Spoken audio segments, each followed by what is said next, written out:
पिता, पुत्र और पवित्र आत्मा के नाम में, आमीन। मई 6 मंगलवार, पास्का का तीसरा सप्ताह। संत डोमिनिक सावियो। पहला पाठ, प्रेरित चरित्र अध्याय 7 51, अध्याय 8 1। हठ धर्मियों, आप लोग ना तो सुनना चाहते हैं और ना समझना।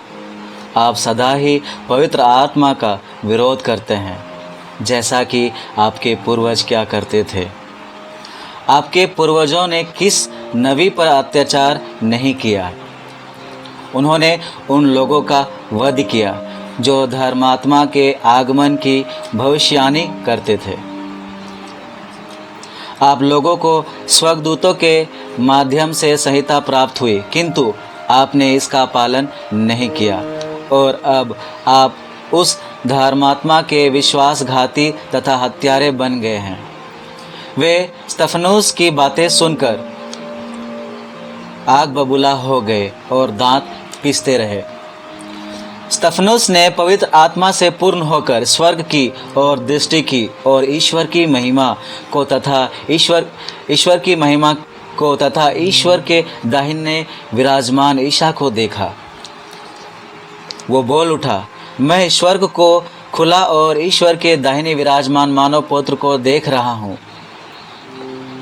इस पर उन्होंने ऊंचे स्वर से चिल्लाकर अपने कान बंद कर लिए।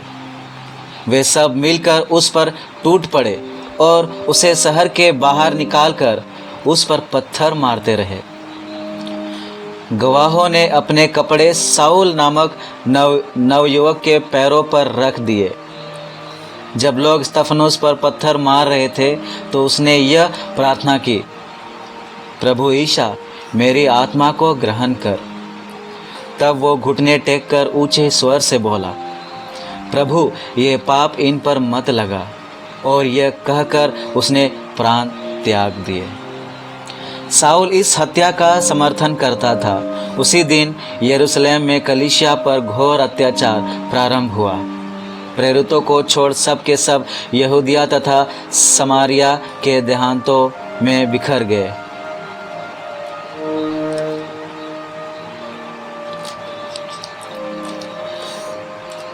सुसमाचार यूहन्ना अध्याय 6 3 से 35। लोगों ने उससे कहा, आप हमें कौन सा चमत्कार दिखा सकते हैं जिसे देखकर हम आप में विश्वास करें? आप क्या कर सकते हैं? हमारे पुरखों ने मरुभूमि में मन्ना खाया था, जैसे कि लिखा है, उसने खाने के लिए उन्हें स्वर्ग की रोटी दी। ईसा ने उत्तर दिया, मैं तुम लोगों से यह कहता हूँ, मूसा ने तुम्हें जो दिया था वो ईश्वर की रोटी नहीं थी। मेरा पिता तुम्हें स्वर्ग की सच्ची रोटी देता है। ईश्वर की रोटी तो वो है जो स्वर्ग से उतरकर संसार को जीवन प्रदान करती है। लोगों ने ईसा से कहा, प्रभु, आप हमें सदा वही रोटी दिया करें। उन्होंने उत्तर दिया, जीवन की रोटी मैं हूँ। जो मेरे पास आता है उसे कभी भूखा नहीं लगेगी, और जो मुझ में विश्वास करता है उसे कभी प्यास नहीं लगेगी। चिंतन। संत स्तिफन और यीशु गलत दोषारोपण के शिकार हुए और घृणित रूप से उनकी मृत्यु हुई, पर दोनों की खासियत यह रही कि दोनों ने सत्य अर्थात ईश्वर को अपने जीवन के द्वारा दिखलाने का प्रयास किया। गलत लक्षणों के बावजूद संत स्टेफन पवित्र आत्मा की उपस्थिति में आनंदित होते हुए पत्थरों से मारे गए। उन्होंने घृणा को क्रोध से नहीं बल्कि उनसे ऊपर उठकर प्रभु के सामर्थ से क्षमा किया। पुनर्जीवित प्रभु पर उनके विश्वास ने उसे सशक्त किया और जीवन के अंतिम क्षणों में उन्होंने अपने आप को प्रभु के हवाले कर दिया। प्रभु यीशु, मेरी आत्मा को ग्रहण कीजिए। उन्होंने अपनी मृत्यु में यीशु के विश्वास को उजागर किया, जो हम प्रत्येक क्रिस्तीय के लिए भी आवश्यक है। आज यीशु लोगों को सशक्त करते हैं। यीशु कहते हैं, जीवन की रोटी मैं हूँ, जो मेरे पास आता है उसे भूख नहीं लगेगी। प्रतिदिन के जीवन में यीशु के साथ हमारा संबंध हमें उनके समान अपना जीवन जीने के लिए सशक्त करता है। अनुवाक्य: हे प्रभु, मैं अपनी आत्मा को तेरे हाथों में सौंप देता हूँ।